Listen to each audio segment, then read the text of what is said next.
Snow from streets that residents say were never plowed during the storm, and now there's more snow on the way. Here's ABC's Sophie Flay. This morning, a new round of snow in the east as millions dig out from Monday's record-breaking storm.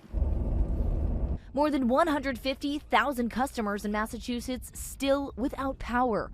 On Cape Cod, crews from across the country are helping restore electricity, which could take until the weekend. Sunday night, took out this power cable, and we lost power coming across the street here. Cleanup is underway in Rhode Island after more than 3 feet of snow, but some communities are struggling as plows keep getting bogged down.